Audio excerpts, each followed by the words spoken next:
Hey friends, and welcome back to my channel. This video is all about fixing the issue while launching the Valorant. You are getting the error of failed to launch. Something unusual happened while trying to launch the Valorant. So without wasting time, let's go ahead and directly proceed with the resolution. First of all, in the basic step, open up your settings menu. In the left pane, click on Windows Update.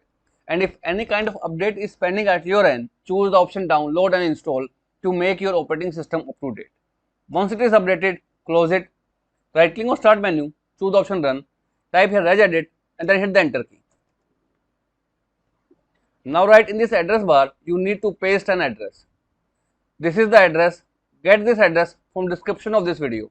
Copy it and then paste right over here by pressing the Ctrl+V key and then hit the Enter key.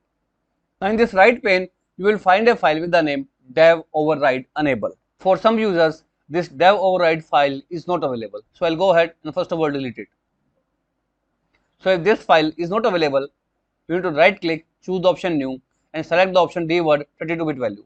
Now give it a name dev override enable and hit the Enter key. Again hit the Enter key and in the base choose hexadecimal and the value data it must be 0. After doing so, hit the OK button. Now close the registry editor, restart your system and relaunch your Valorant, and the issue of Valorant failed to launch will be completely fixed out.